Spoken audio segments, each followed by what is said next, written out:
letting like the ancient wisdom of my body vocalize through me and move through me. And that's literally what birth was as well. It wasn't me trying to make a sound or trying to make the sensation feel better by, It was, that's the wisdom of my body, the ancient wisdom of my body was pulling that sound out from me with every sensation and with every surge. I had no choice in that. I was just surrendering to that. I was just getting out of the way and letting that move through me. Yeah.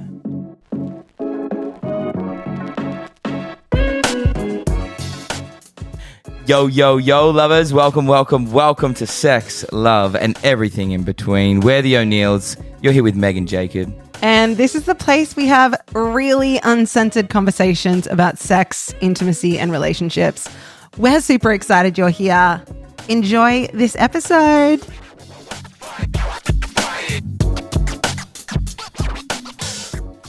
Hi, lovers. Yo, yo, yo. How are you, my love? I feel giddy. I'm like giddy. You're excited for this one. I'm so excited to share this. Yeah. Yeah. I'm really excited. Yeah. And also I'm just so excited to reflect together. Like we've reflected a bunch in the last, 5 weeks? Or mainly the week following the birth, but also we had a newborn, so... We've been I've been waiting to record, to really drop in. I feel like I feel like the podcast is such a great place for us to have our... to have a debrief about something. Totally. And this is I've been looking forward to this actual experience of recalling the birth of Oisin. And I'm excited to just literally do a play-by-play and be like, I forgot about that moment. I was here. What were you feeling? What were you doing? Because, there were moments throughout the birth where we weren't, I think you were setting up, you were doing things. I was obviously just in the zone. Mm-hmm. Yeah, I'm just excited to hear each other's reflections and just to be in it again. Yeah, to relive it. And just to share it with you guys. It feels like such a sacred, special experience that we had together. But it just feels so exciting and beautiful to be I feel like we've landed too. I feel like we're grounded in our routine now. We've got a bit of a flow going on. What I wanted to share then too is and it makes me emotional already, a huge part of... Already? And I don't even know why. Well, I do know why it's making me emotional, but part of the reason I really want to share our story is that is the only thing I consumed leading up to his birth. Women's stories, just birth stories, and particular birth stories, free birth stories, sovereign birth stories, women birthing unassisted. And, that's what enabled me to have the birth that I had. Yes. Right? I'm just very grateful for all the women's stories that I got to consume and the women that, share their birth videos and share their birth stories so that, and especially the way that I chose to birth, all the women that chose that way before and shared their story. Because before that, without those stories, I wouldn't have known that how we birthed was possible. I didn't even know it was an option. Yes. I just thought, home birth, midwife, follow the rules, do the thing, just super grateful for all the stories I got to consume in pregnancy that then led to this experience. Yeah, I think it opened my eyes, but it also normalized it. It made it very normal and accessible. It wasn't this dangerous or crazy or wild out there thing that we were doing, which part of me maybe felt before, I jumped in and listened to a few of those podcasts with you, but it really quietened that in the mind of is this the right thing to do? And then once I'd listened to a couple, I was like, this is exactly the way that we're doing this, and this is how I believe it's meant to happen. Yeah. Yes. If you are just tuning in now, so this is part 2 of our birth story. We're going to be diving into literally the story from the morning of the day that he was born and how it all unfolded and the entire labor. But this is part 2. So part 1, we really went through my pregnancy and why we chose to, have the birth that we decided to have, which was an unassisted, medically unassisted birth. So if you haven't listened to that and want to, go and listen to that. And now And if you hear little snores in the background, it is Oisin.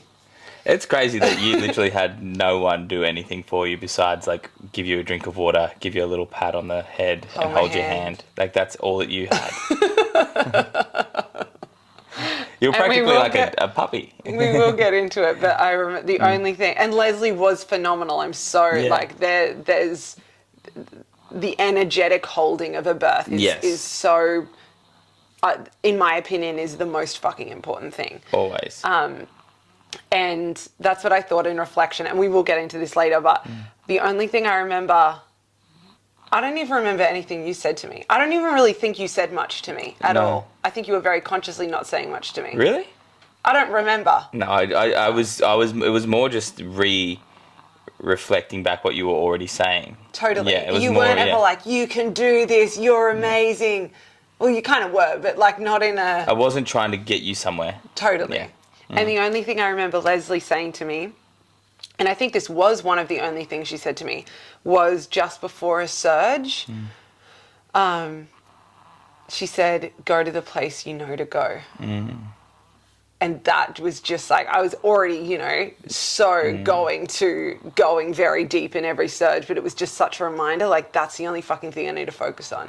Go to that place where I can be with this and become this when the intensity was just like taking over me. So yeah, that was the only real thing. Hold my hand, give me water, tell me to go to the place, I got this. Yes. Okay, but more on that later. But shall we begin? Let's begin. The birth of Oisin. He's here asleep and it's the best I thing know, ever. he's snoring right now.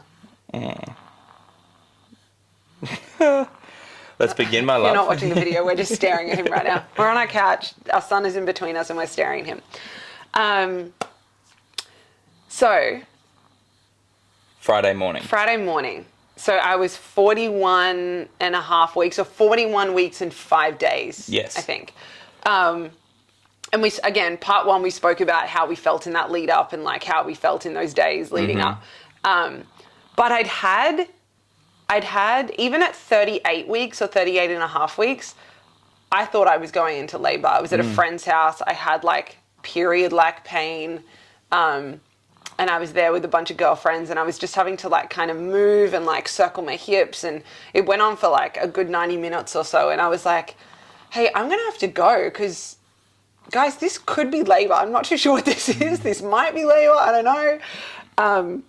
And then I came home and had a bath, and then those sensations went away. And for the next, well, up until he was born, I didn't have that consistently, but remember one night I woke up in the middle of the night and I came out and we got a beautiful Dr. Jess sent me a beautiful birth sling. I'll link Jess's Instagram or the birth sling Instagram below, but it's basically this contraption that you either hook up to a door or a wall or the roof, and what is it? It's like a big piece of material and you can lean into it. You suspend yourself up off the ground, it takes the weight and you can sort of alleviate any kind of pain or stress especially on your lower back. Yeah, and the idea is you can use it in labor to, support movement and everything. And I was using it a lot before, like leading up in those weeks before labor or before he was born. But one night I came out and I was like on that thinking like, oh, something could be happening. I'm just feeling like, again, like low back achiness and like period-like sensations, pain sensations. And that night I was probably out here for like an hour and a bit. And then I came back to bed and it went away. So there was like quite a few experiences like this. So when I did wake up on the Friday morning, I was feeling that low back kind of ache. And so part of me wasn't like, it's going to be today, because I'd kind of felt that in other moments and then it wasn't. So I was really at this stage of pregnancy where I'm like, I'm not saying I'm in labor until I fucking know I'm in labor. Yes. And I didn't know what that was going to feel like. I don't even know, and I'd love to talk about this of like, when was the point that we actually were like, this is happening? But we can get to that in a bit.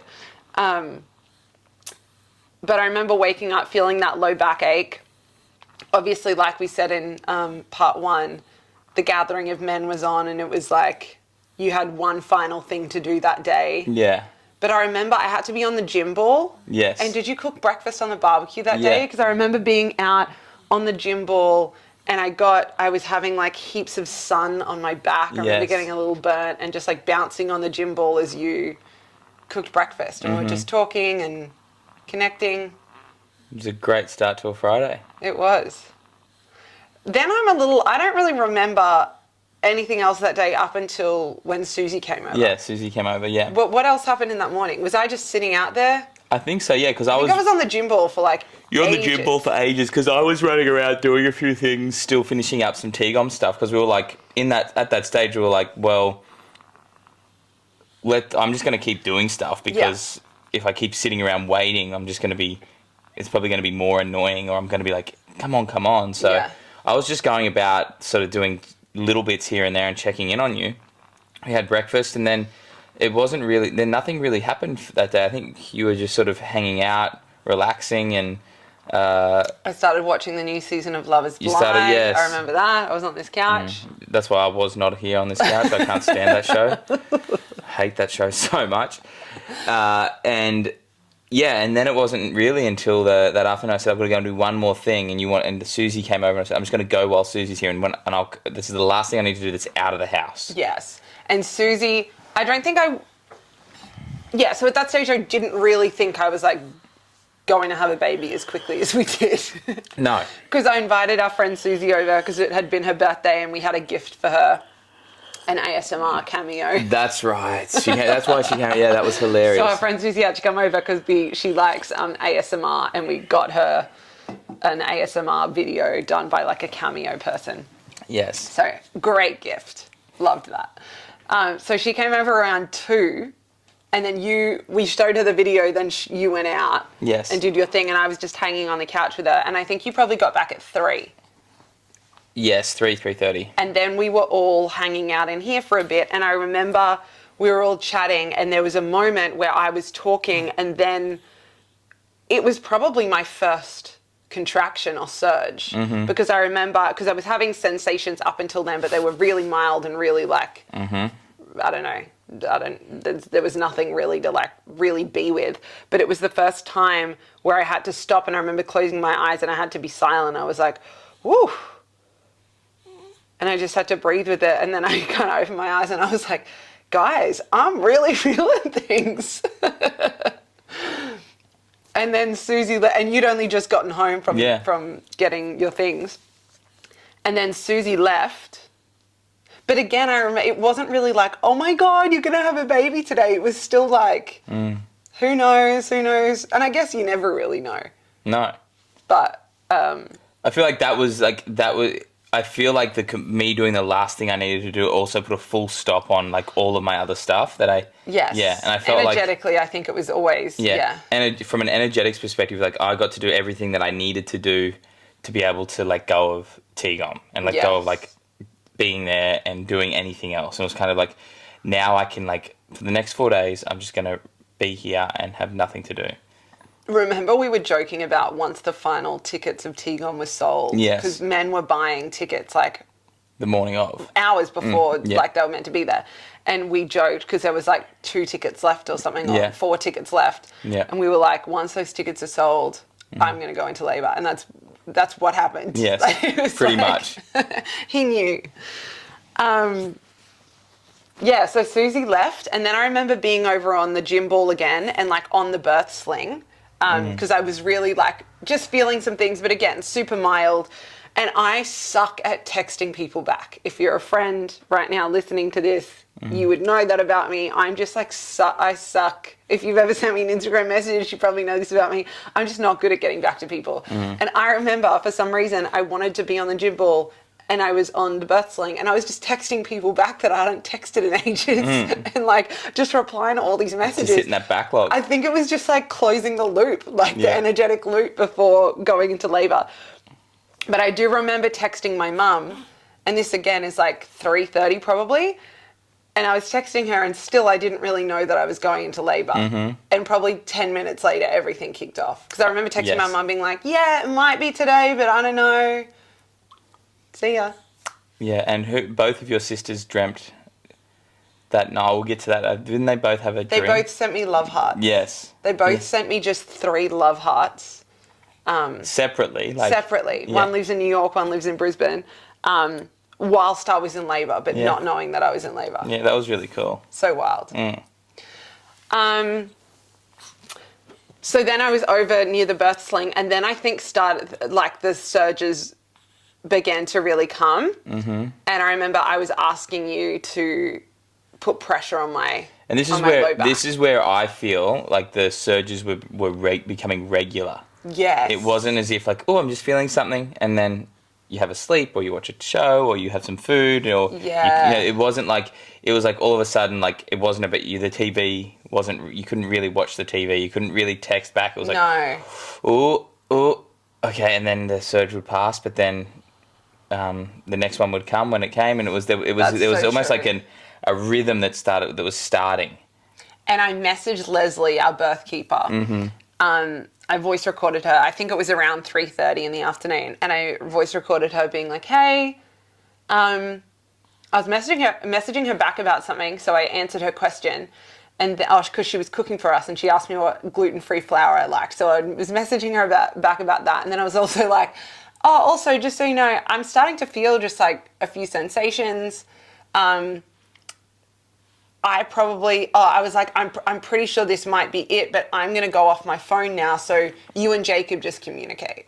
And I want to circle back to that because I love the way that unfolded, because I just assumed you guys would have been talking like all the way through the labour. We were. Plot twist, they weren't. I love that you guys weren't. I love that there was like, I love that was like, the last thing she heard from us for hours and hours. But I was just like, I think this may be it. But I don't know. So then you're right. The surges got more consistent, and I was getting you to put pressure on the what's that called? On sacrum. the sacrum. What is that called? I don't know. It looks like a Tai Chi move. Like counter pressure. Counter pressure. Yeah, counter pressure on the sacrum. Counter pressure. Was I saying help at that stage? No. You just say, Jacob, I need the pressure. Because every time a surge would come, if you weren't putting the pressure on, it wasn't like unbearable, but the pressure made it much more bearable. Like it was like 1,000 times better. That's how strong I am, everyone. 1,000 times better. I can make your pain. I can take it away 1,000 times. That's a lot. You reckon we took 1,000? It was made it 1,000% better. I don't know. I don't know. It's not.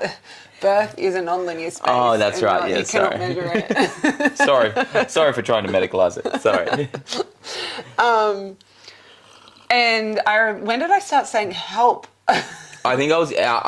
I'd gone to get something for you. Yes, it was still before I got in the shower. It was before, because you were on the birth thing, and then I just said, "Help, Jacob," and that's when I came in. I think I'd taken something. I don't know where I'd gone to get something for you, whether it was from the kitchen, but then I came back in and... sorry, you go. And that's when, I put the counter pressure on and made it 1,000% better. Because you at that stage were probably starting to get the space ready then, right? Yeah, because starting to move things that's around. probably when we knew, okay, this is labour. Yes. I'm in labour. That's when I felt it was like labour, when I kept on going to do something and you kept calling me back in. Yes. That's when I realised, I'm needed now. Like, yes. I can't go. I can't go and hop on my computer for an hour. I can't just go and... This is on. Yeah, I've got to be available. Yeah. Yeah. I just remember a few times that I said, help, because you'd leave the room. Yeah. And I was like... And because I didn't have... Because...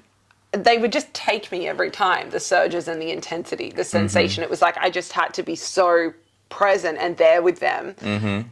That's all I could say. I couldn't be like, hey, Jacob, could you come in here? It was like, help. That's all I had. So you were doing the counter pressure thing. I don't know how many surges or contractions I had then, but I got to a point. I'd say it'd probably be about 20. You reckon? More? Less? Yeah, well, the 20 felt maybe 15. I don't know. I wasn't counting. We never even timed the surges. No. Were you timing? I didn't time anything. I just started my stopwatch at the start. I was like, and then I was like, I don't know how I'm going to actually time any of this. I just started a stopwatch and then I just finished it once he was born. I was like, there is a video of your stopwatch lighting up. Is that it, like, stopping? No, it was just like, it just lights up to show you where you're up to. Oh. It's quite funny. Oh, yeah. But yeah, look at your stats. Yeah, your stats my stats. From the birth. Checking my heart rate and all that.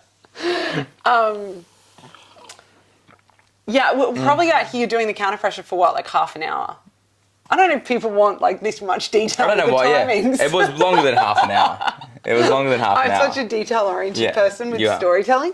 But so then they got to a point where I was like, I need to be in water. I need to be in water. So I went and had a shower. I think the few days prior to you, when your back was sore, you'd hop in the shower, remember? That's so right. that was the thing that as soon as you'd hop in a warm shower, the lower back pain would go away. So once it got to a point where like the surges were really sort of taking you. Yeah. It was like, all right, we didn't have the birth pool set up. I hadn't the space is all ready to go, but I had a few things that I needed to set up to get the birth pool ready. Yeah. Which we'd always planned. We'd planned and we'd made that efficient, but that was when you're like, all right, I want to be in water and the shower, or just hop in the shower, because you'd known that the days prior when you'd had back pain, that's what you'd done. Yeah.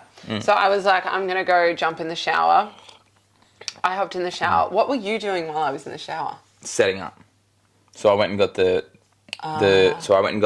Oh, you were blowing up the pool. Well, I got we put down all of the jiu-jitsu mats, the gym. Right. Yeah, we had. So we set all that up. I went and got the towels. I went and got everything. Went and got all the supplies, brought them in, and I blew up the pool. Yes, because we had like towels and puppy pad, like all these things for the birth and post-birth.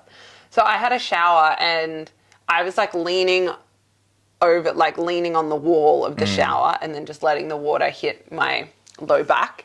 And it was like taking away. It was just like supporting, and it was really beautiful. And I could feel the intensity was definitely growing. I think very quickly from the beginning of my surges and the beginning of my labor, I had to very much be so present with every single surge. They definitely grew in intensity later into the evening, but I was very taken by them from the beginning. So I had a shower. I was probably in the shower for like half an hour. Yes. And yeah, I remember just leaning up against the wall. I think I got on the floor at some stages. You're on the floor, yeah. Was I being quite loud in that shower, or was it the second shower I got really loud in? You had a few moments of vocalizing, yeah. Oh, hello. You can stay asleep if you want.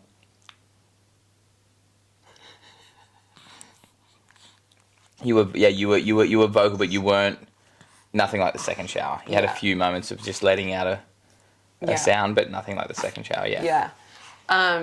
So yeah, it was just like breathing with it and like being with it, and I was sounding from the very beginning, but my sounding obviously intensified as the sensations intensified. Yes.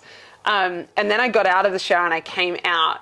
And I got you to moisturize my whole body. That's right. Because my skin gets really dry really quickly. So if I have a shower or bath, I need to moisturize like immediately. So I got Jacob to come in and moisturize my entire body. And I was having to like stop and like breathe when the contractions came when you were doing that. Yes. And I was thinking I would come back out, be on the birth. I thought we still had like... I thought we had a date. I was envisioning... I always had a feeling my labor was going to be short. Yeah. Like from the beginning, I was like, I'm going to have a short labor. But also I heard someone say, I think it was Michelle Palacia. I think I heard her say, or someone say, go into birth expecting it to be longer and more intense than you thought of. Like not more traumatic, not anything like that, not more painful, but like just longer and more intense. Yes. So although I had a feeling that I would have a short labor, I definitely wasn't like naive to the fact that it could go on for a very long time. So I was prepared. I was thinking that I would come out of the shower, I'd be in the birth sling, we're still hours and hours and hours away from getting in the pool. But I got out, you were applying the counter pressure again. Yes. And then immediately I was like, I need to get back in the water, and I said to you, I want to be in the pool. Yes. I think you'd blown the pool up by that stage. I hadn't put the water in yet. But I was like, did I even say to you I think it might be too early?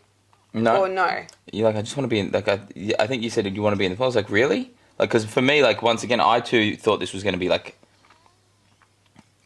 a day thing. I thought I thought you weren't going to give birth till like the middle of the next day. So I was like, I'm locked in. And I was like, okay, I'm preparing for a long experience, longer than we had.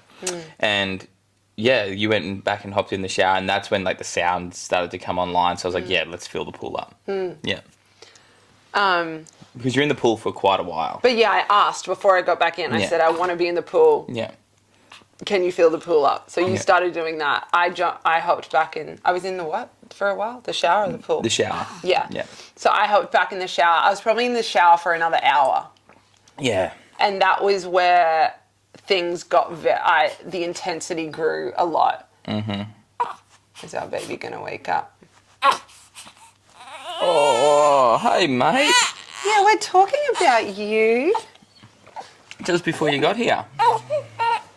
We're talking about you, Bubba. Hello. Hello. Hello.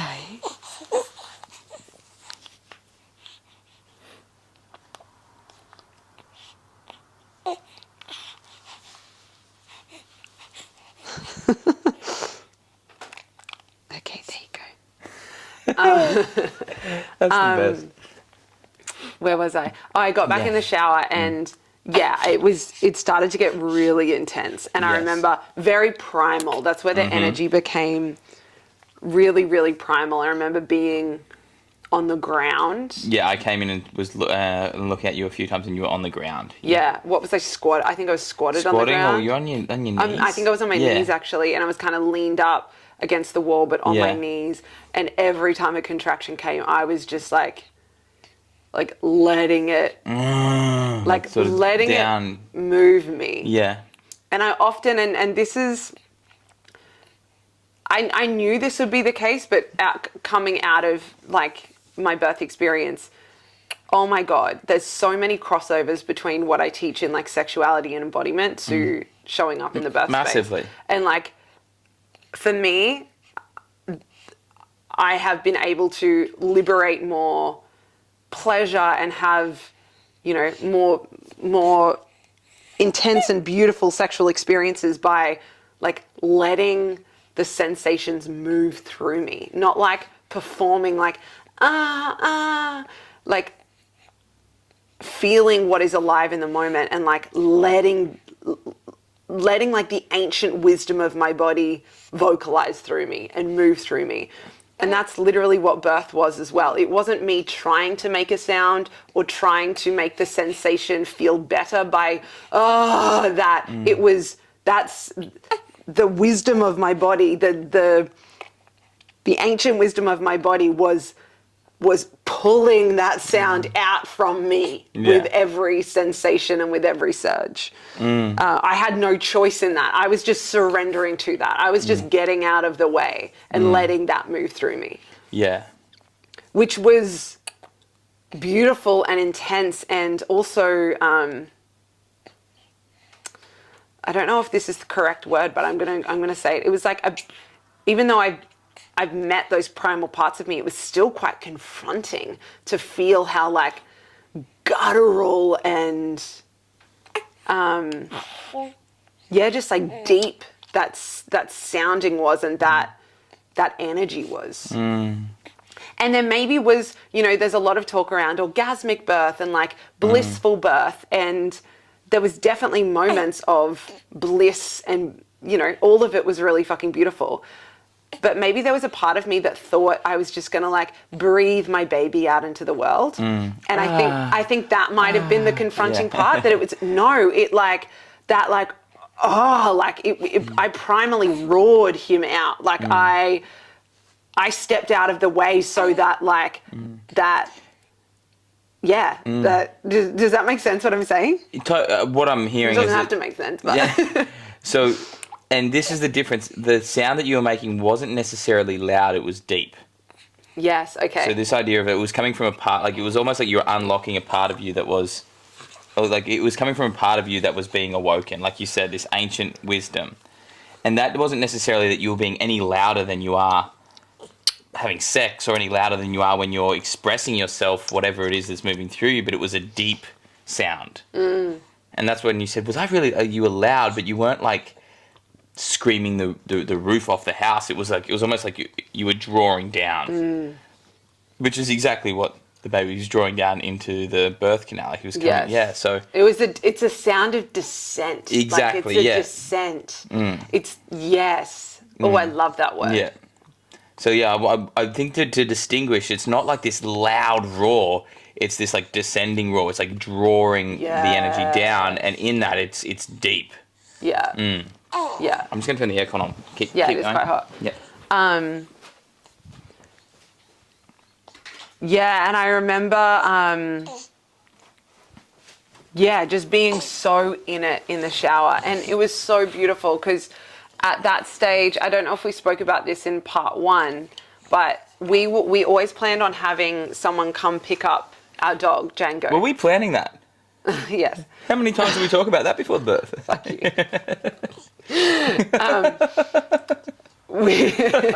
So our dog is like a year old. Yeah. He's an Australian cattle dog. He's playful. He high energy at times. And then he's also so loving and so gorgeous and so affectionate. Yes. But my feeling was, okay, let's get someone to pick him up because I just didn't want to be taken out of... just really... In the birth space, the energetics were really important to me. I didn't want anyone coming to our house. I didn't want to be pulled out of the space or just... energetically feeling anything rupture our space. So I wanted someone to pick him up, but I was also like, I don't want anyone coming and picking him up and then that taking me out. And I was just like a bit like, how is this going to work? It was like the thing I was getting the most heady about. That and Tigom, like, when were things going to happen and unfold? It was never about my physical experience of the baby moving out of, like, coming out of my vaginal canal. It was more around how is the space going to feel energetically to my sensitive energy body. And so we had a few people that we were like, we'll call you. We had a few people kind of were options. But when I was in the shower both times, our dog Django just lay on the bath mat outside the shower. And again, I was really vocalizing and bringing a lot of noise and sound, and he just lay there and he would follow me out the few times that I got out and went back in, and he was just so unperturbed. Is that a good word? I've never even heard that word. Unperturbed? Is that even a word? Unperturbed? Is that even a word? I don't know what's perturbed. Undisturbed? Unfazed? Have I made that word up? What's perturbed? Unperturbed. Unperturbed. In my So head. if you're perturbed, what are you? I don't know what perturbed is because he was unfazed by it. It's like at the wedding yesterday. People talk about that as like a bit of brain fog, but there's like an inability to like find words in my head lately and like bring them out. Yeah, so well, that I was feel one like of them. that. It felt right when I said it, but... Well, it was very wrong. Okay. So he was unfazed by what was going on. Undisturbed. No, he wasn't undisturbed. He was unfazed. Unfazed. So he was disturbed. No, he wasn't disturbed or undisturbed. He wasn't phased. It didn't do anything to him. Okay. Disturbed is not the word that you want to use. He was unfazed. Yeah. I'm going to look up unperturbed after this. And it'll return 0 results on Google. We'll see. He was unfazed, so he was just lying out on the bath mat. And I think was it ever a conversation during the labour? I don't even remember. It was not a because you. Did we even say let's just leave him here? I'll zoom out just to explain a few things, just so I think this will make sense. He became this kind of like this little familiar for you. He was like a real beautiful like anchor for you, because I'm not gonna.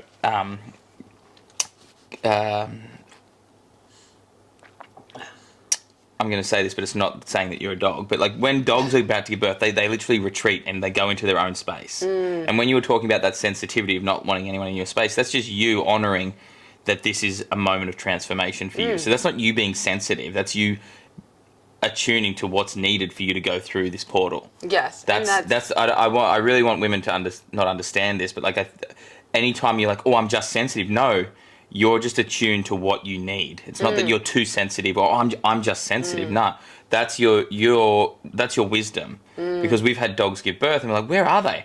And then we find them underneath a tree where they can literally be undisturbed by anyone. And that is and that is a really beautiful thing to look at. Like when you went into that shower, I really felt you were going into your space. Yes. And you could close the glass door and you were in there, and I was out here doing what I needed to do, but it was the first time I felt like you went within yourself as Meg and as like you were meeting the mother that you were becoming. And I felt like this beautiful, I didn't feel the need to come in and like open it and touch you or go in. And I wasn't checking in on you. Yeah, you never came in and were like, are you okay? Like, what do you need? Which I loved. And that was so important that, and again, all of this was so unspoken between us. There probably wasn't a lot of conversation even over the 7 hours at all. No. But that, I'm so glad you felt that because it was so beautiful to just like be so in that space in the shower. And that's why, and that it just didn't become a conversation with, I think you might have said, I think he's staying. And I was like, yeah, he's staying. And there wasn't ever he was never intrusive. He was always kind of just looking out for you. And it was really beautiful how he'd come in and lay down. I don't think he's ever done that where he comes in and like with the door open as well. He came in and he just laid down right at the front of the shower and was kind of like, I've got her. It was a really beautiful, and I've read a lot of books around grief and transformation and death, and a big thing is like dogs are a really beautiful animal to have around if grieving or death is taking place, and birth was taking place, which means that the maiden was dying and the mother was being born. So like for me, he was just like the little energetic warrior, just holding it down. And you were able to like then just like retreat inward and be with yourself. Totally. And I was able to tend to everything out here, get the birth pool filled up, and you were in there just doing your thing. And yeah, I think this is just from my perspective. If there's any men listening, like you don't have to when you're checking in on someone, whether it's in birth or in any time when a woman's going through a process, is like, are you checking in on them because they need someone to check in on them? Or are you checking in on them because you feel uncomfortable with how they're expressing or what they're going through? Yes, you never took and again, those sounds, and this speaks into a lot of the work that you've done leading up to the birth, to have a nervous system that can hold someone in that and not try and take someone's experience away. Like all the men's work you do in our relationship, like, there's been so many times for you to practice that and become comfortable with that. And so even as my sounds became more and more primal, and even sounds you've most likely never, ever, ever heard anyone make, let alone, me make, you were never even like, you weren't even like hovering just to check on me or anything. It was, I could really feel your trust in me to be in my experience. Yes. And to be able to, and your trust in life and yourself to be holding that. Of course, yeah. That was that moment, it felt really special. Like that was kind of the turning point in the birth journey. I feel like before it was like, oh, we're doing everything that we know to do, like we've learned, and then after that it was like, oh, we're now in like uncharted territory. Now we're into the mystery now. Like you. Because out here, sorry, I keep interrupting you because this is just fun to reflect. Because out here, for those of you, I'm using we're in the space I birthed in. So we've got thousands of dollars worth of podcast equipment in the garage right now, but we're choosing to do it here. On the couch. But where was I? Pointing over here to... We're at the beginning of the labour when you were doing the counter pressure. It was still... I was still very, like, there, like, lucid, like, in the space, able to, like, I was still kind of here. But especially that second shower, it was like and I've heard women talk about birth being like a medicine journey and quite psychedelic. And it was like when a contraction came, it was like I was simultaneously so fucking in my body and not in my body at the same time. And I don't mean not in my body that I was dissociating, but it's almost like I descended so deeply into my primal nature that I unlocked a different dimension. Yes. I love that. And I've never put that into words, but that's what it felt like. It was like, I'm so deeply here in my fucking body. And because I'm choosing to be so deeply here and not trying to run from this or make this go away or not like, holding out from this, I'm descending so deeply into these sensations right now and letting them break me open and move through me that, yeah, I unlock a different dimension. Yeah. So those first... Can I just say one more thing? I've also heard women before talk about like labor is like a woman has to travel to a different dimension to grab her baby and bring it to earth, like the spirit of her baby. And I think in that way, it's like, I've never thought about it before, but it's like when we when we know that's the portal to that. Mm-hmm. When we're not trying to resist that it's actually by the descent and the embracing and like or just letting the experience obliterate you. Yes. That's the way we bring, or that's my experience. That's the way I brought him here. Yes. Yeah, the difference that I found in those, like the first, like when we were out here before the long shower, was the surges would take you, but then you'd come back up.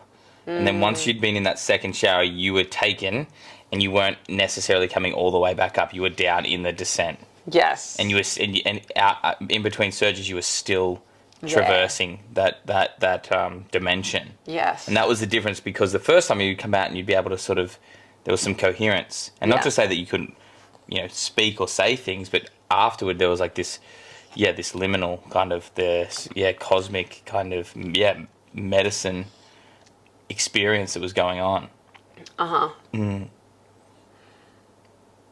So I came out of the shower. Anything else you want to share about the shower time? Did I moisturize you again, or did you? No, definitely you weren't in the space to moisturize. So it's probably in that shower for like an hour. More like. And again, I was very by myself. It was me and Django. I don't know if you even came in. I think I came in once. Yeah, to let you know that the bath was water, nearly ready. yeah. So I was just like so in it.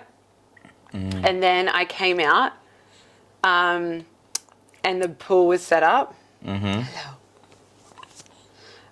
The pool was set up and I think I just dived right in.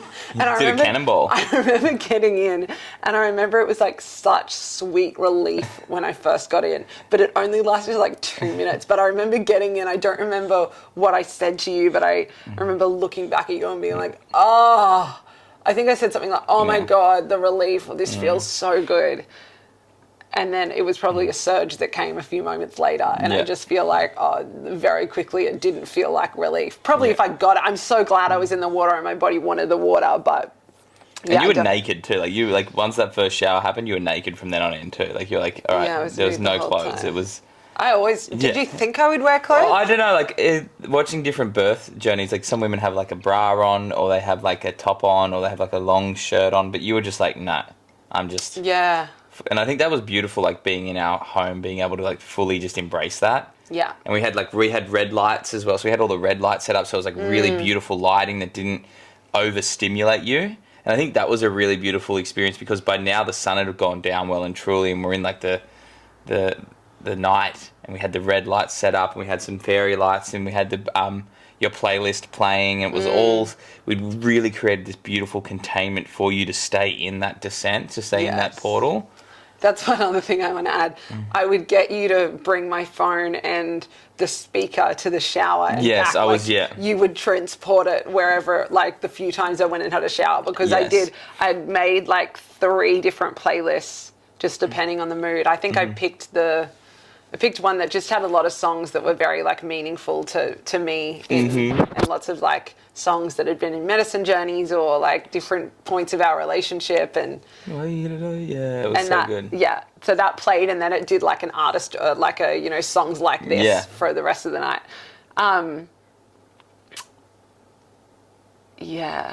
Where to next? I was gonna. You're in the pool. What were you saying before that? Before I just spoke about the the the red space. lights. Yeah. Everyone keeps asking about what is the purpose of the red lights. I've gotten so many messages I don't know.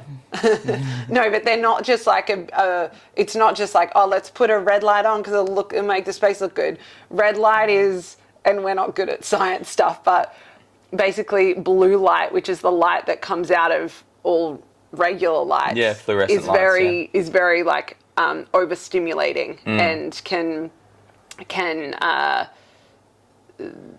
can disrupt sleep and like our normal circadian rhythms and things. So red light is, and we have them in our bedroom and around the house. So we usually put them on in the evening so that, our body can regulate and drop into sleep a lot easier.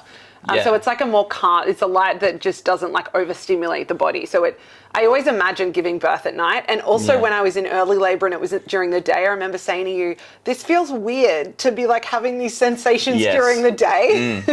I don't know, because I've done ayahuasca too, and we do it through, we start at 6 it p.m. just felt like something, a ceremony that needed to be at night. Yeah, we've got to wait another hour or two to drink the first cup. And for me, ayahuasca ceremonies, they are, the light is really dim. There's not a lot of light in the ceremony. There might be a few candles. So that was really beautiful. The red lights I really enjoyed having that because it didn't ever take us out or activate us. We were still descending and it was still deepening. And I think I lit a few candles, but that was later on in the journey still. Yeah.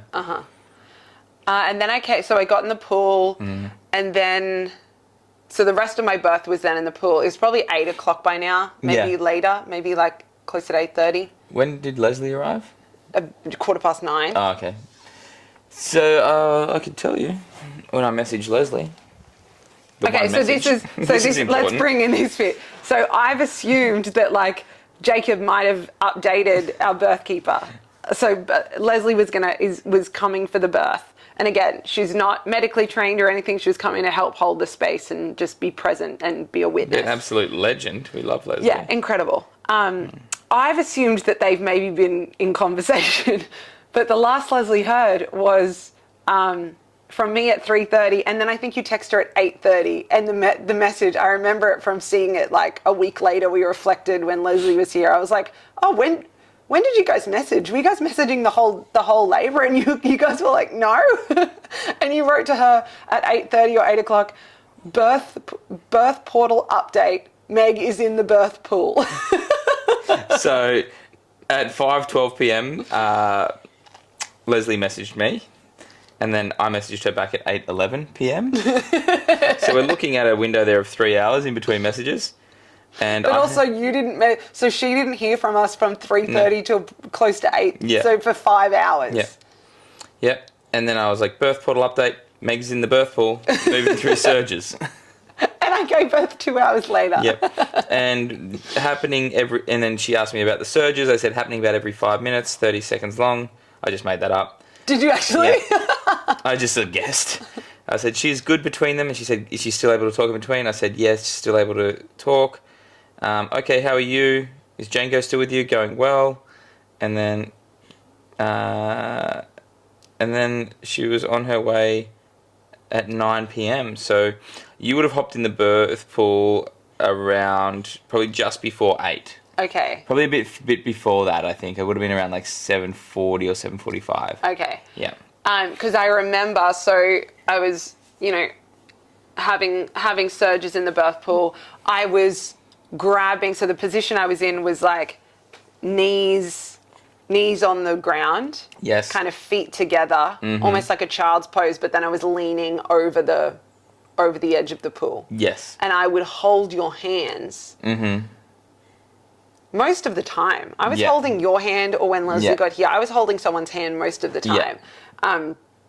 And when the intensity hit of the surge, I needed to meet that intensity with more intensity. So I was squeezing your hands and then rubbing your knuckles up against my forehead. Yeah, quite aggressively. Because the next day I was like, oh, I'm a bit bruised. You were like, yeah, you were rubbing my hands.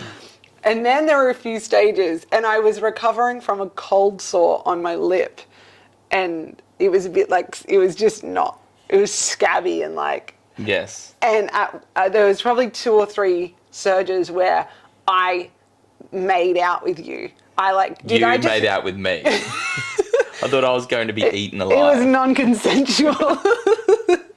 I remember just grabbing you, and this is before Leslie was there.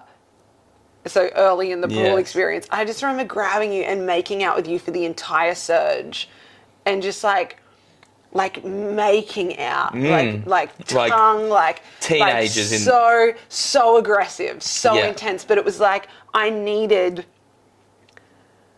You know, when I was talking with a friend and we were saying this, when we're having like intense sex, like when like really like, you're like, or like, I'm sorry to bring this in. Well, I'm not sorry, but I'm going to talk about anal in our birth podcast.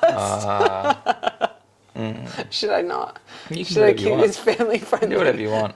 Okay, when you're having when we're having intense sex, there's like sometimes when it's intense and like all consuming that it's like I want more sensation. So like kiss me harder, grab me hard, like so it was like that. It was birth.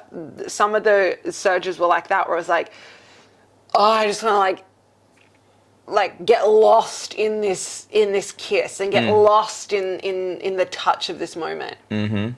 What was that like for you? Violating. Because your lip was bleeding and you were like macking on with me so hardcore, and I was just like, it just felt very, very confronting. I wasn't going to say no, obviously. But yeah, it was, and because I was like very much, it was like the only real time that I felt like I was drawn into where you were.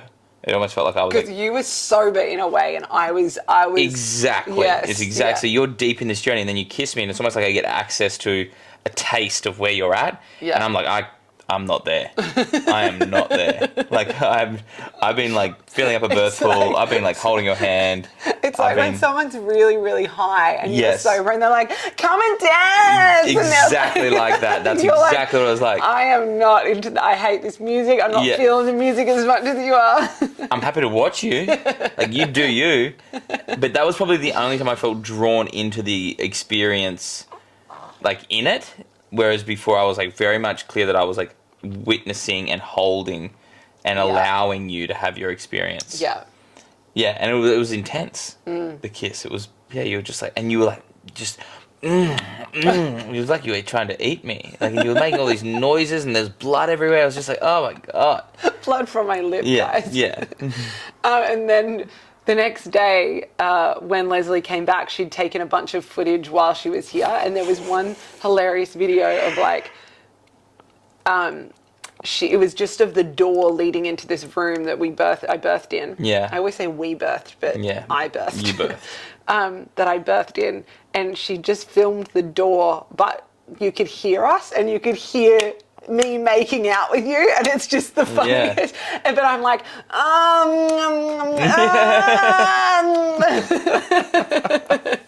Far out.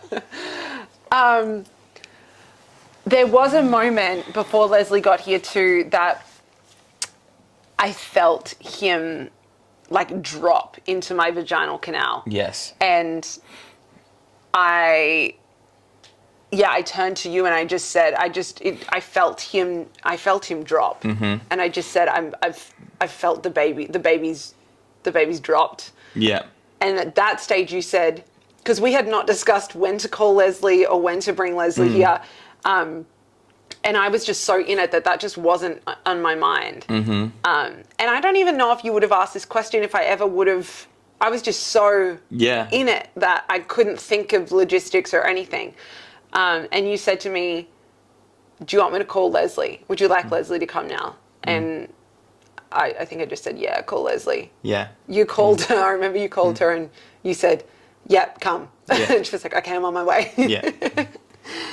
And it was good to have someone there because it was like, oh, I'm going to have to deepen in like holding you. So if there's anything outside of it that needs to be done, whether we need the water topped up or if we need the water bottle filled up, like those sort of things, like that's the once again, like the energetics of the holding that Leslie does is amazing. And then in the actual space, it might not look like they're doing much, but like the energetic piece is so beautiful to know, oh, someone's here, or someone's tending to this, or someone's witnessing this or watching this part and allowing it to happen. So yeah. And you know, in relationship where we talk about like the feminine and the masculine almost like creating this like container that the feminine can rest into. And this can be in our own body, in our relational field with our partner. It was almost like you were creating the container for me to rest into. So I knew that I didn't have to think about anything logistically. I could like put that part of myself down and just give myself to the sensations. Yes. And then in a way, when Leslie arrived, or just knowing Leslie was coming and Leslie was, you know, energetically holding us even when she wasn't here, that was the person you got to rest into. Correct, yeah. I then was able to allow her to, tend to the edges whilst I like stepped in another pace. So stepped in a little deeper. So Leslie arrived an hour before he was born. Yes. So the entire labor lasted like 7 hours in total. So Leslie arrived around 9:15, 20 past 9. Probably, yeah. And I remember when she first arrived, she walked into the room and just like really slowly, because I remember Django barked a little. Yeah. And then she came in really slow. I don't even think she came in because I saw videos later. Yeah. She waited for us to invite her in. Yeah.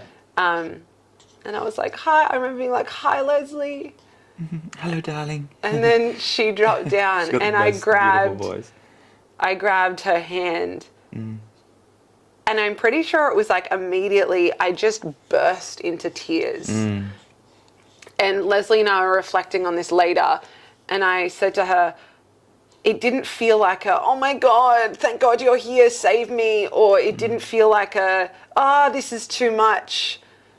It felt like, for me, it felt like this like maternal, there was just this deeper invitation to like let myself be obliterated and let myself be taken. And it was almost just like this, there was a part of me that with that mother energy could just let go a little more and surrender a little more. And she shared with me that she really felt that was the moment that I was just like, I was like witnessing the maiden die, like the grief of the maiden dying and this like becoming of the mother, or the mother being birthed. Yeah, goosebumps.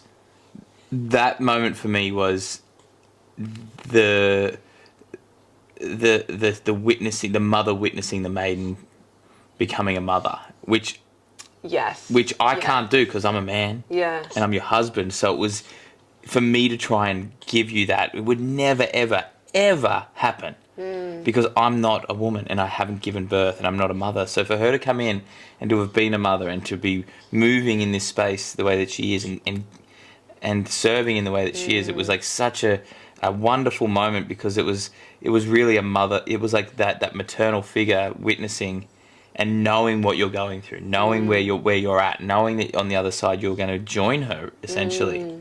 And that's why, you know, the having her there, apart from all of the other amazing things, I think that was a beautiful acknowledgement. And in rites of passage, there's always a guide, or there's always someone that is, even on Vision Quest, like Eriverto, the fire is lit and there's people praying for you the whole time and holding you. Yeah. And for me, that felt like a real key piece for this to become a true rite of passage. Yes. Yes. There was something that came to me as you were speaking, and I just want to let it come back.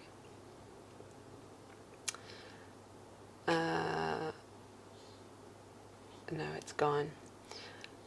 But yeah, that was such I really think you're right. It was the being witnessed, and the being witnessed by a mother and being witnessed by a woman that just let me, there was just something so profound when she stepped into the space. And it was healing. That moment was really healing Hugely. for me. And I think this is what I was going to say.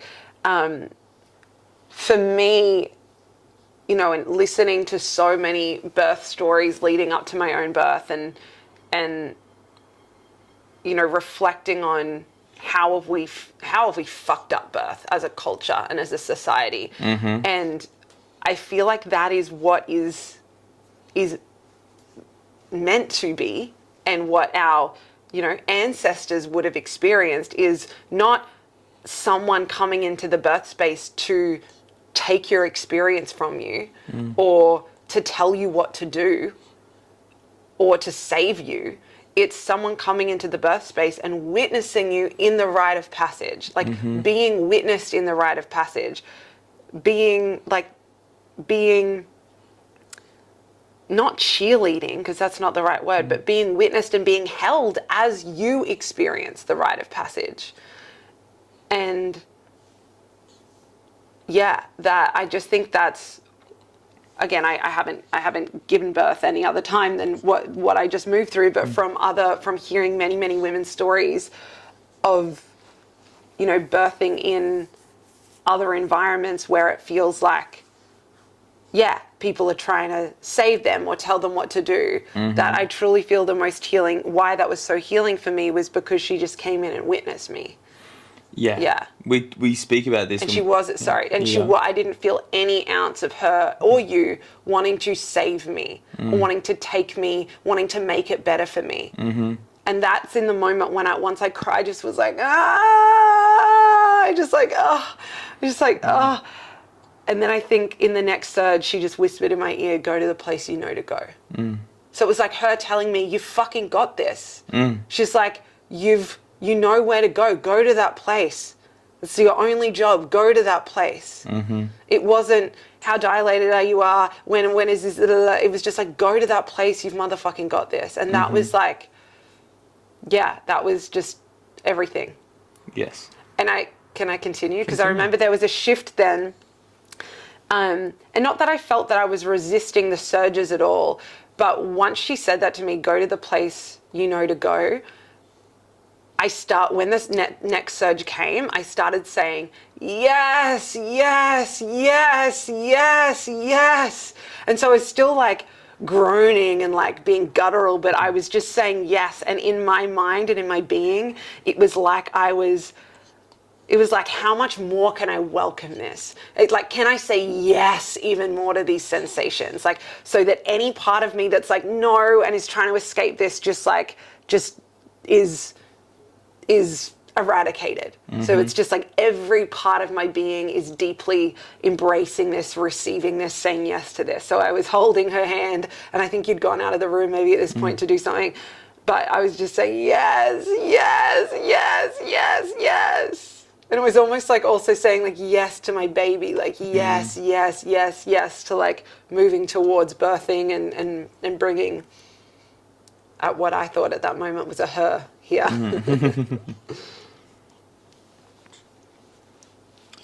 Yeah, that was beautiful. I think just the piece that I wanted to share was like, because of the work men's work, it's like, yeah, it's the core essence of the work is being witnessed by other men. And I think that in the birth space, like being witnessed by another woman who has been through the portal, that is the beautiful thing. That is the beautiful part of and the healing part of the journey as well, and the necessary step in the rite of passage. So it made perfect sense to me that she arrived when she did and said the words that she did to you and gave you that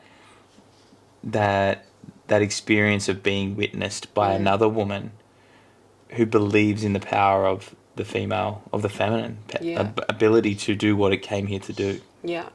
To go where it knows to go.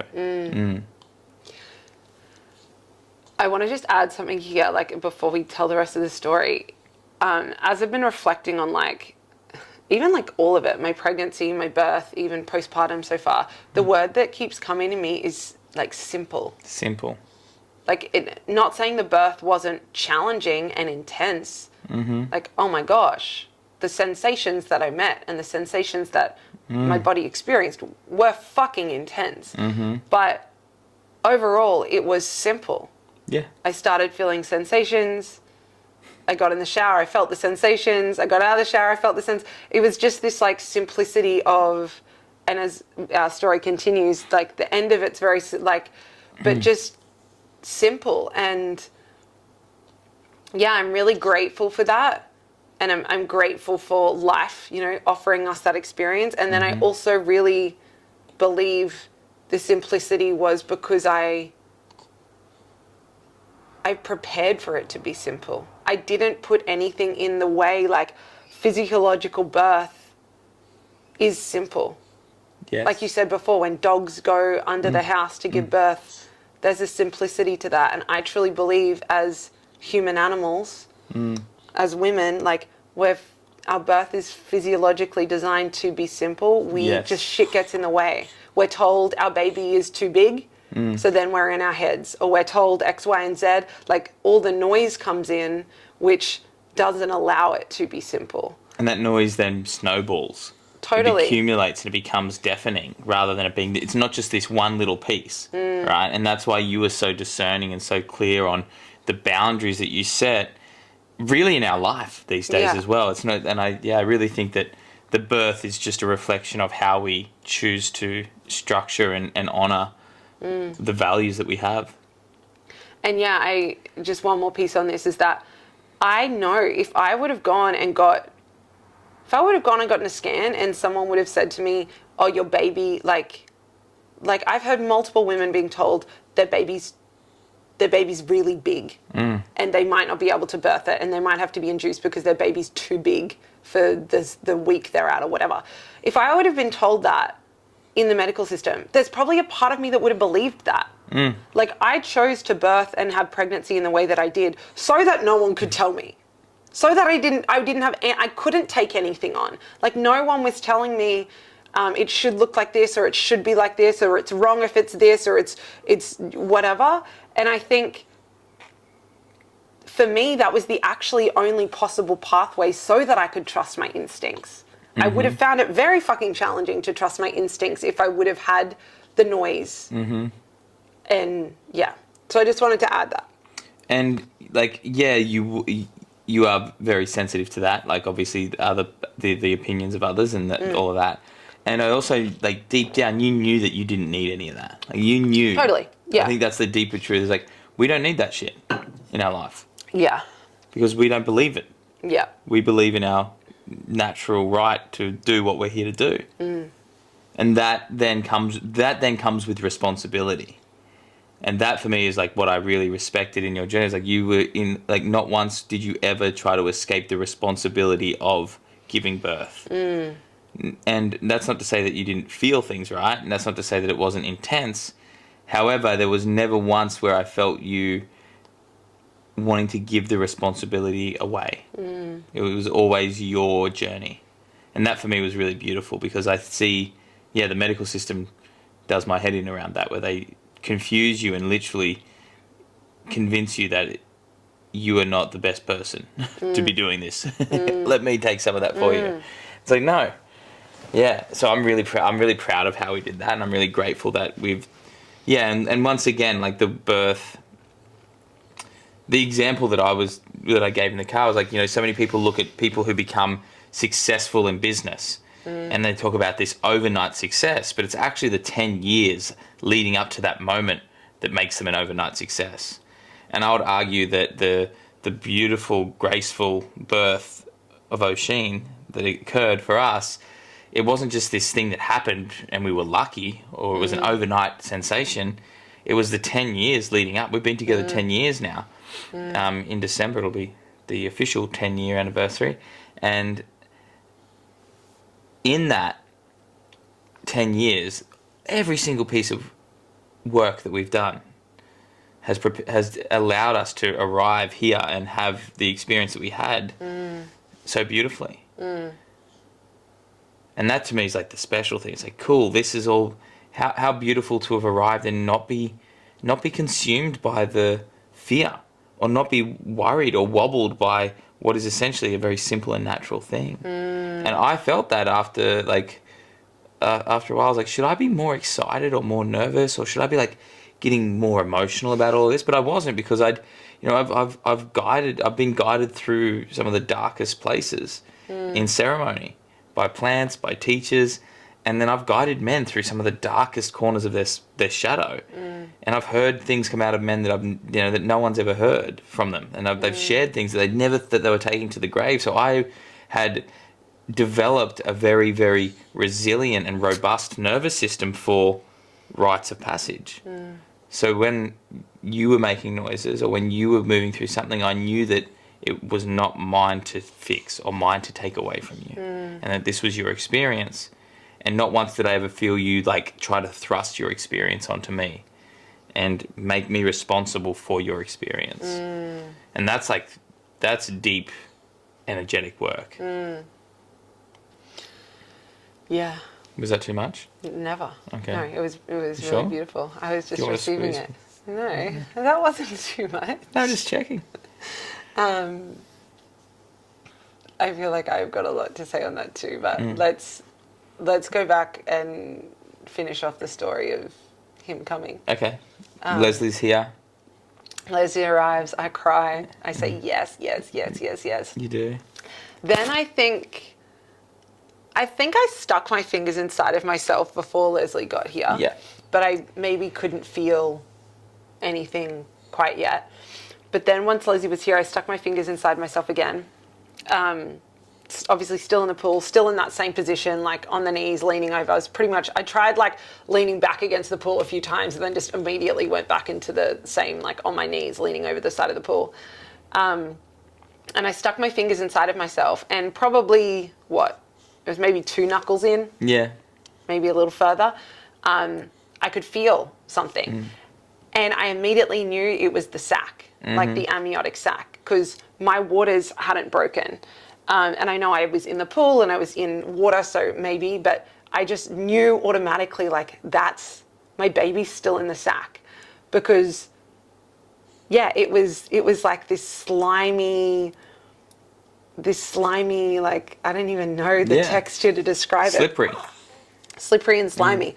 And I think the first time I said, oh my gosh, I can feel the sac. And I said, have a feel. And you leaned over the edge, stuck your fingers inside of me and felt the sac. And so that was really beautiful to feel. But in my head, I still thought there was hours to go. So Leslie's here and he's born like probably 45 minutes after I felt that. Yeah. But I still think I have hours to go because my thoughts were, the sac is going to break or burst. And then, he's going to slowly come down the vaginal canal. The head's going to come out. Then it's maybe going to come back in, or the head's going to come out. And then it's going to take a few more contractions for the body to come out. Like, I just thought I still had a long way to go. Yes. So I kept having, some more surges, and another few surges later, I put my fingers inside of myself, and again, I'm like, oh my gosh, I can feel the sac. It's really close. And I got you to stick your fingers inside of me again and feel it.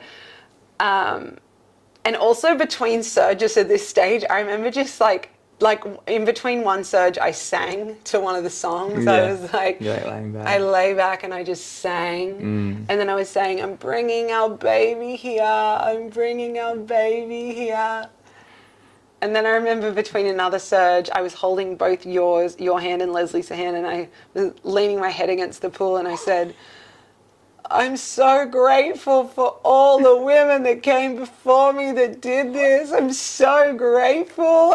It's like, I was just genuinely feeling this like awe and this reverence for just like every fucking woman on the planet that has experienced birth. So there was these moments of like lucidity, like being so there and being so just like expressive, which was really beautiful to feel. Hello, our sweet boy. Hello. And then it got to a stage, felt the sac. Then he was really descending, and I could feel, again, him in the sac still right at my vaginal opening. Yes. And this is the only time where I went like, ow, like I went, because people talk about the ring of fire when the head is like, right at the vaginal opening. But I felt like, I didn't feel like I was gonna, like it was putting pressure on my perineum, or like the, you know, that end of my vagina. It was like, I felt like there was so much pressure leading up to my clitoris. So I was like, oh, I remember being like, Ooh, ah. And again, I'm still thinking, hello. I'm still thinking it's hours away. Mm-hmm. And then next second, I'm not even having a contraction or a surge. Mm. And I just go, oh, the baby's here. Yeah. No, what do I say? Oh my God, the baby's here. Oh my God, the baby's out. The baby's out. Oh my God, the baby's out. And I turn around and he's out of the water. He's out of my body. He's in the water. I don't even remember what way he came out. Mm. He probably came out head first, but I never, because his head, he was still in the sack, his head never kind of came out and in. He literally came out in one full movement, and I just turned around and it was like, oh my God, the baby's out. I picked him up. I leaned back. Mm. He immediately cried. Mm-hmm. And it was just like the best fucking feeling in the world. And it was like that. And all of that happened within 5 seconds. If that. 3 seconds. It was like. If that. And watching that part of the video is just the best, because it just like, it does not look like a baby is about to emerge into the world. No. And again, this simplicity of, I just thought we had hours. I thought it was going to be like a very intense thing to be waiting and like, oh, is he coming? Like when, okay, the head's here. And yeah, he literally flew out of my body. Mm-hmm. I have I don't know, I'm just feeling sensations right now around my butthole. And I don't know what that would feel like. I don't know how to feel that. I don't even remember what it felt like when he came out, because I literally said, oh my God, the baby's here. Like it was just like, oh wow. And some people talk, I don't know if this is, I don't know, but some people talk about the fetal, I think it's called the fetal ejection reflex, where it's like your body just like shoots the baby out. Yeah. So I don't know if that's what happened, but yeah. And then I was just going, oh, I think I started to cry, and I was like, oh my God, I just had a baby. I had a baby. That was you. That was you. That was you coming into the world. And we didn't know it was like, you brought him up, and we still didn't know the gender either. Like you didn't, like I didn't see, and you didn't see, and you just had him on your chest, and we just had like the most beautiful moment of just like, and like for me, like it also felt so right for you to have that experience without it being like, you know, there wasn't any, even I wasn't in the pool or trying to get involved. It felt very much your experience. Yes, like all of it. No one, Yeah. No one touched, apart from my hands, no one touched me. No, and I felt once, I think. Yeah, oh yeah, you felt inside of me once. Yeah. Because I wanted you to. Yeah. Which was, I'm really grateful for, and it was awesome. But like, there was no hands on you that didn't need to be on there, and it was really just, it really was your, like, we were in witness to your experience and getting to be there for it, and it was just great. Yeah. And then you kept telling me afterwards, well, like later, and even watching the footage back, like I look high. High. Am I? Well, I was. Not just sorry, like I don't one look cap, high. like, I was high. Like you'd triple dropped MDMA. I was so high, and I just kept, because at first I cried when he arrived, and then I put him straight to my body, and he latched pretty quickly as well. Well, he latched after we found out he was a boy, but I just kept saying, oh my God, the baby's here. I had a baby. And then I kept just like being so in it and looking at you and looking at the baby. And then I was just like, I'm so happy. I'm so happy. It was very, very full. That was a full on. If you just screen grab that and I'm so happy. And just put your face without the baby involved, it would be quite full on. But that was phenomenal. And then my placenta, I birthed my placenta in like, I think Leslie said it was 13 minutes after he came. So that was really simple and easeful as well. And it felt like 10 minutes, but I was in the pool for another hour just holding him. Yes. Oh, and sorry, we didn't say, so you were saying that before, but I was holding him for a few minutes, and then I was like, and you'd come really close, and Django was getting excited then, and he kind of was like head on my shoulder, and that was just so beautiful that he'd been so chill the whole time, and then he got excited when Oisin was born. Mm-hmm. And then we were like, yeah, should we check? Yeah. And we were convinced it was a girl the entire time. Like, we used to call my belly like her. Yeah. We called the baby in my belly her and she. But it's a he, him, not a she, her. It's a boy, and he likes the colour blue. And I won't apologise for that. So that was just so, that was so amazing. That feeling of being like, oh my God, it's a boy. Like, just the surprise of. Yeah, that was a really big surprise. Mm. In the most beautiful, like. Yeah, in a great way. Yeah. You need to just change positions. Yeah. And how did that all, what did that feel like? Obviously, I've been talking a lot about my experience, but what did that, like, did the end of did you have anything left in there? No, but that's something you'd do. I just knocked over Jacob's cup, guys, and he wasn't happy about it. What was that, the final kind of 15, 20 minutes of leading up and then him arriving? What did that feel like for you? It was just like, for me, it was like witnessing beauty. Like, for me, there wasn't like, I never felt like I was like I was taken, like my emotions took me away from being in it. Yeah. So I don't know whether I was sort of questioning. I was like, should I have like been crying and like kissing the ground and saying thank you, and being like so over the top? But I was like, no, this was just like, part of me knew this was how it was going to happen, and there was nothing that could stop it happening in that way. I was so certain, and when it happened, I was just really grateful. I was just like, grateful is the word. I was like, thank you for, and two, I think because I didn't have the physical experience of carrying him in my belly like you did, it's like I had a level of mystery to wrestle with for 9 months of like, we didn't get any scans. We never got any checkups. We never knew anything other than our own feeling toward the baby. When he arrived, I was just so grateful. I was like, thank you for arriving healthy. Thank you for arriving and being here. And it was just more of a gratitude that I felt. And a level of relief too. Like, it'd been a big 9 months. So for me, there was like this beautiful feeling of relief. And, then I was just really witnessing you still. Like, it would and I know this, I don't want it to seem like I wasn't involved, but it just didn't feel like my experience. It felt very much like your experience, and I was witnessing it. And that to me felt appropriate. And what did that feel like to witness me? Yeah, it was very special. Like, it felt like you were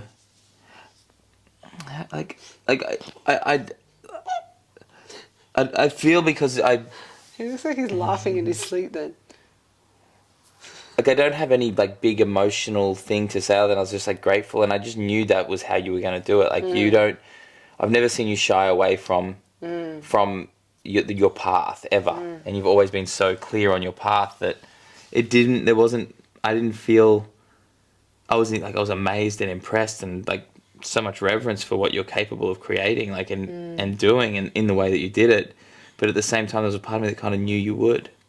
Yeah, it wasn't like you blew my expectations out of the water, because I knew this was how you were going to do it.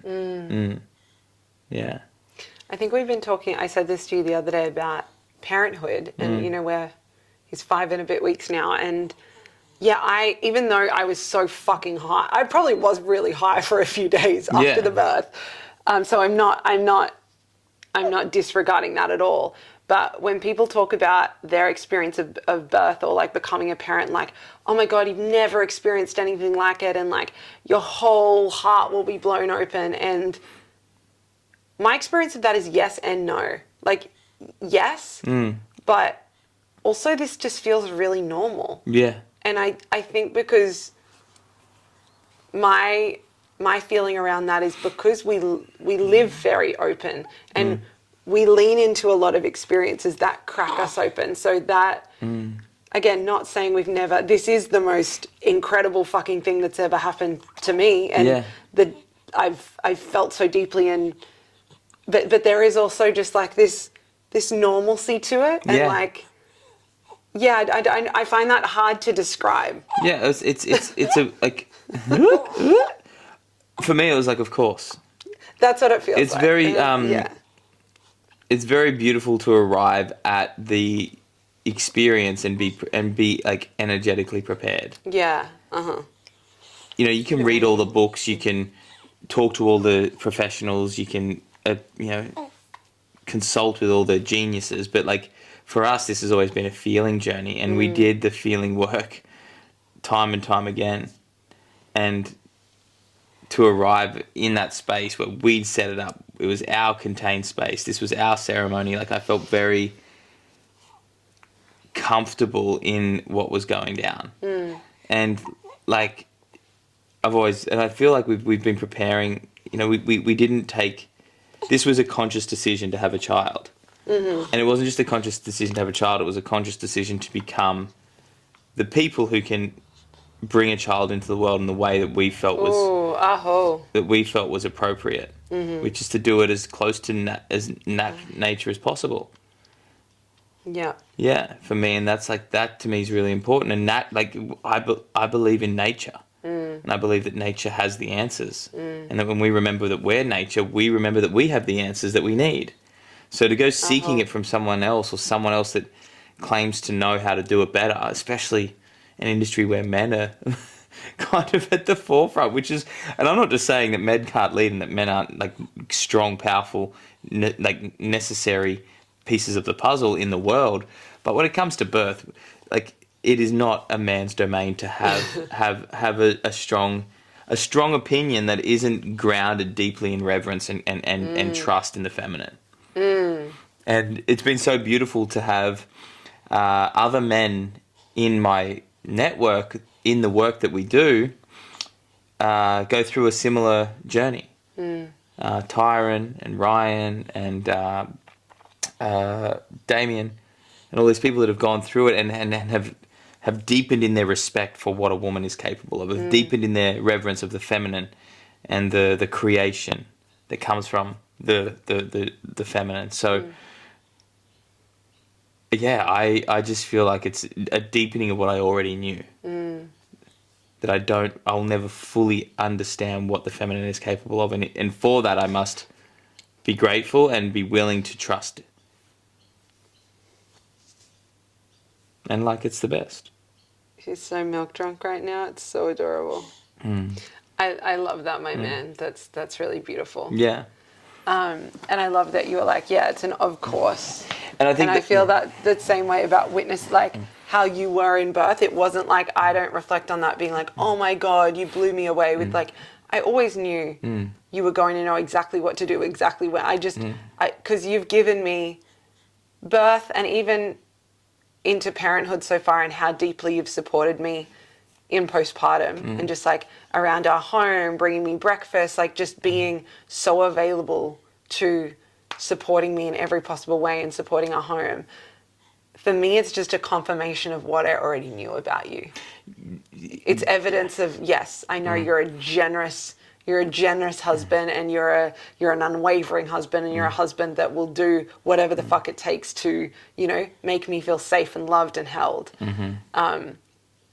And so, yeah, I feel like this is like a common thread for both of us through the birth and through postpartum and even pregnancy. It's like, it's just confirmed all we already knew about nature, about how we were already living, about our relationship, about the capacity of, you know, the feminine and yeah, nature and all of that.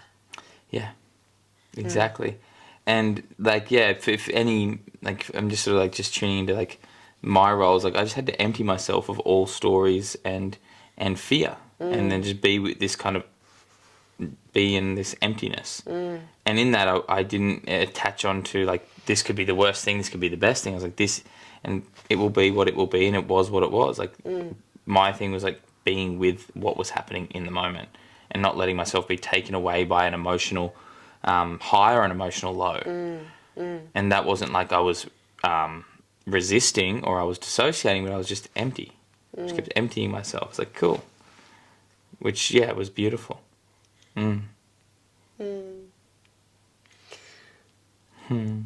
Any other, do we want to share the rest of like the burning of the cord and...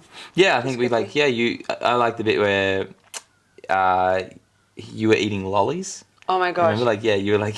Leslie had like a bunch of different things. She had lollies and I think she had a whole lot of different things, but as soon as she said lollies, and I don't eat, they were like Allen's lollies or something, and I'm like, I don't... natural confectionery.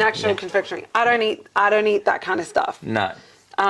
But as soon as she said it, I was just like, yes, give me the lollies. And it's full like sugar, so that when it was time to get out of the pool, that my blood sugar wasn't all over the place. And that I wasn't going to pass out. So I just sat there eating loads of lollies, still in the pool. Then we got a bowl for my placenta, and it floated in the bowl. And then when I was ready to get out, which neither of you rushed me, it was like only when I said I'm ready to get out, which was so beautiful as well. Like, I just got to hold him for as long as I wanted. He latched. And then there was just a point, and I'm so surprised that I never felt really cold or anything. That was the thing that I was like, because I'm usually so sensitive to temperature. Yeah. That's why I was like, you're definitely getting out of this pool within 5 minutes, because it wasn't warm. It was lukewarm. He was tepid. fine. Yeah. We were both just tired. After what I thought was like 15 minutes, but it was actually an hour, I was like, okay, I'm ready to get out. And this is when we got Django out of the room, because the placenta was coming out of the pool. Yeah. And we didn't want him eating the placenta. Because he would have. Yes, he definitely would have. So he got out of the room, so he was whining a little bit. But we got the placenta out of the pool on the ground, and then I passed Oisin to you. Yeah, and then I had a hold, which was really beautiful. And that was really stunning. And for me, that moment, I was like, holding other people's babies, I don't enjoy it that much I worry. But when you handed me him, I was like, of course. There was a feeling of like, I got you. And it was such a different feeling. I don't know if that's relatable. I think I feel that. Any other time I've held a newborn, it's like, oh my God, am I going to... Oh my gosh! How is it going to be okay? And how quickly, even grabbing him up out of the pool and it was just the ease in which, that all felt. Yes, we're talking about you. Hello. And then you held him for a while there, and then you came over to the couch and just held him. I had the placenta sitting down between my legs, and it looked like I'd just given birth. You did. There's some photos that I do not want anyone to ever see. Jacob's got the placenta in between his legs holding the baby, and it looks like he's just given birth to Oisin. And then Leslie put all these puppy pads and towels down from the pool to the couch, and then all over the couch, and just very slowly helped me get out of the pool and walked me over. You're a little woozy, but a few little moments, and then I lay down. You held him for ages. Yeah. We were just talking about how fun it was, and I was probably just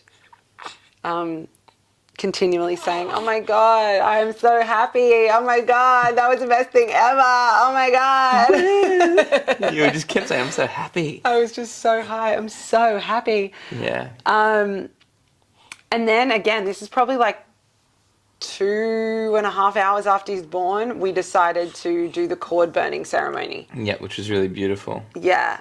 And we waited for all the blood to come out of we pumped into him from the placenta. It was cool because, Leslie was like, you could hold the umbilical cord and you could feel the blood pumping. You could feel it actually pumping still from the placenta into his little body. So cool. Yeah. And then once that was done, we set up the cord burning little apparatus, little bowl that Leslie had, and we lit the candles, and it took probably like 10 minutes to burn through the cord. Yeah, it was like really sizzling, and she was like, I've never heard it sizzle like that. Yeah, and it was like, it was thick. Yes, it was very thick. I knew you were going to do that. I was watching your little face. I was watching his face too. Yeah. We're doing something called elimination communication, which is we put him on a potty, and so we tune into his cues when he poops, and both of us just knew he was going to poop then, and I watched then he his pooped. face. I'm sorry that we've made you poop in your nappy. Sorry, bud. I'm sorry. Should we pause and then come back to... It's all right. We're getting close to the end anyway. Would you like a hold? Yeah, I'll have a hold. Come here, bud. And yeah, the cord burning was so beautiful. Mm-hmm. Yeah, we did that, and then I got my knife and we cut the umbilical cord and tied it off and trimmed it up, and then... So we burnt it and then we cut it close to his belly button. Yeah. And then we lay on the couch, and I didn't think I'd want to do this right then, but it was probably like 3:30 in the morning by then. So he was born at 10:23. Yeah. So this is like hours and hours later. Yes. We're just all here, just holding him, and it felt like an hour that whole entire time. Yeah. But then we were like, let's call our family. So yeah, we called your mum and dad, my mum, and then your sister was there with your mum. Was there, yeah. And then we called Eliza and Libby and my Ellie. two sisters, yeah. And then we tried to call Dad and Ryan, but they were out at the gathering of men, so we called them the next morning. Yeah. Yeah. So that was so beautiful, just to like, I didn't think I thought I'd want to just be contained, but and that's actually surprised me about postpartum. I thought we wouldn't want anyone in the house for 2 weeks. Yeah. And I was just like, I think after no one touched, even Leslie, and she was very... Has Leslie even held him yet? She has. She held him last time she was here. She's... But she did not touch him when he was born. Yeah. Like, and she didn't touch him. No one touched him apart from us for, I think Ryan was the first one. Yeah, Ryan, yeah. So day 4 or 5. Yeah. So that was really beautiful. And I just loved how intentional Leslie was around that. Like, she did not touch him at all. Even when she was, you know, cleaning me off and everything, she just never touched him. Yeah. And even the next day, she never, she never touched the placenta. She didn't touch anything. Yeah. Yeah, she was very, very aware and conscious of that. Yeah. And then we went to bed. Yeah, like 3:30. Yeah, probably 3:34. Yeah, probably 3:30. And I hobbled into the bedroom. Yeah. Put a nappy I could on. not have had a shower. No way. I've heard women be like, "Oh my god, that first shower after birth." And yes, the first shower after birth, which was the following afternoon. You don't really. That's more a you thing. You just like shower. But I could not have hopped in the shower. I was exhausted. Like I was just like so ready to be in bed with him and you. Yeah. So Leslie just like wiped me down a little bit. You had chicken soup as well, like ready to go. She brought me broth in bed. Yeah. That was beautiful. And then we just had him in the bed. We were chatting to Leslie, and then Leslie was like, "Okay, are you happy for me to go?" Yeah. And she came back the next day in the afternoon. Yeah. But I remember we fell asleep, and he was in the middle of us because we have him sleeping in our bed. And I just remember staring at him. And like I maybe went to bed for like sleep for like 15 minutes, and then I woke up and was just staring at him again. I don't know. I don't think I got a lot of sleep that first in the morning. Definitely not. But yeah, it was the best fucking experience ever. Yeah. And just, again, for me, like the simplicity of it. Like it was intense and it was primal and it was incredible, but it was really simple. Yeah, and that was the thing, that we didn't overcomplicate it, and we stuck to our values and our beliefs. And that's what I'm like once again, this happened because of the way that we live our lives. This happened because of the work that we've chosen to do. We really need to get him on the podcast. Yes, we do. And this little guy arrived in the way that he has, and has been, and like the way that we've structured our life and what we've prioritized over the last 10 years wasn't a mistake.